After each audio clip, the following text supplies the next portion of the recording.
As an adult, it's a lot easier for me to recognize some of the celebrity faces that appear in this movie.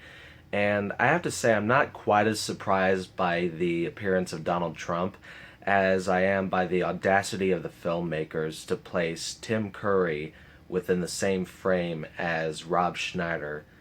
That's just something you don't do. O Tannenbaum, o Tannenbaum, wie treu sind deine Blatte. O Tannenbaum, o Tannenbaum.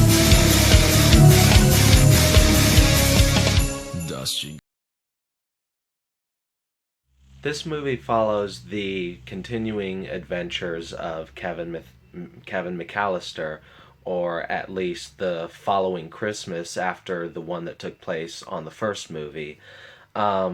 Essentially, he and his family are planning to go on a trip to Florida. Things get mixed up at the airport, and Kevin ends up alone in New York. He ends up conveniently running into the robbers from the first movie, and to top it off, there's a creepy adult who he's scared of, but eventually he finds out that they're not so bad. And to name some other positives, once Kevin McAllister met the hotel staff members, I thought there were some pretty enjoyable moments. Tim Curry is great to watch as always, and Rob Schneider really isn't bad in this movie. He actually manages to get a few chuckles. Also, there are a couple of nice, touching moments that the movie handles fairly well. I like the scene that Kevin has in the toy store, and then there's this monologue that he has near the end of the movie, standing in front of a great big Christmas tree that I thought was pretty decent. But other than those few things, the majority of the movie just feels really forced and half assed. As this movie started out, it didn't seem to be quite as mediocre as the rest of it was going to be, if that sentence even makes sense. But it is very self aware. There are a few times where characters point out, well, we're going through this same shit all over again.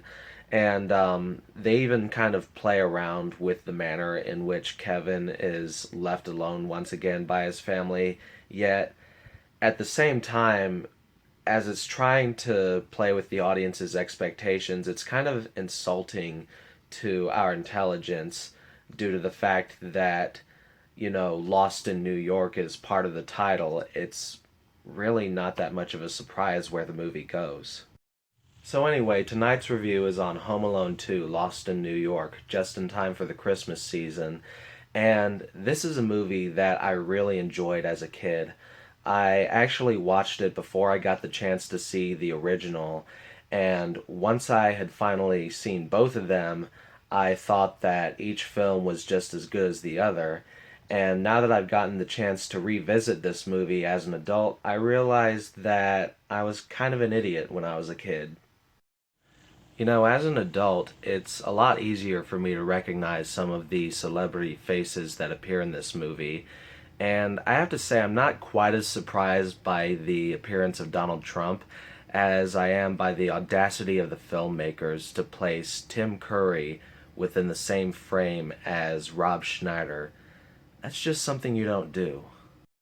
Anyhow, with the negatives, to start off with, I don't want to make too many comparisons to the first movie, but in this one case, it feels necessary. There's the whole subplot that I mentioned in my synopsis for the movie, where Kevin comes across another creepy old person who, once he gets to know said person, turns out they're not so bad. In the first movie, it felt like there was more of a reason behind Kevin's fears. There was a whole urban legend built around this old man, and the guy actually seemed pretty scary at first when you didn't know anything about him. But in this movie, he just sees some old lady feeding the birds, and when she turns around and looks at him weird, he freaks out and runs away. That's it. Um, and to her credit, the actress does do a really good job. at playing this likable character once she and Kevin start sitting down and getting to know each other. Um, but even then, once she reveals her actual backstory, this whole tragedy that led her to feeding the birds, oh no, I thought it was actually pretty dumb. And Kevin pointed out himself in the movie that it's pretty dumb, but that doesn't really give it an excuse for being dumb. You know what I mean? And then my other big complaint, which is a pretty huge one with the movie, is regarding the robbers who show up who were in the first movie. Um, as much as I love Joe Pesci and as great as he and the other guy were in that first film, I think it would have been slightly better if Kevin had come across another pair of dumb criminals that he then had to thwart in some way. And honestly, I haven't done any research here to confirm or deny this, but I get the impression that that may have been the original plan. Because Kevin finds out what these guys are doing. Maybe the original script involved him overhearing a conversation between two different robbers that he'd never met before. But in this, they find him, and the tall, dumb one just starts explaining their plan to him for no reason. It's just this really forced exposition scene that comes out of nowhere. You know what I just now realized? If you were to take a shot every time I do this with my left hand, you would die of alcohol poisoning.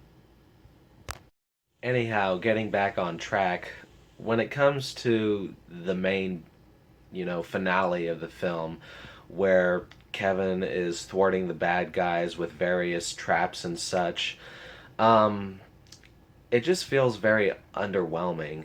For one thing, they reuse a couple of the traps from the first movie, and it really doesn't feel clever in any way. You still know exactly where things are going to go. And not only that, but kind of the over the top cartoonish nature of the slapstick just kind of took me out of the movie. I mean, I know that the first film wasn't the most realistic. Honestly, if it had been, then Kevin would have been a murderer.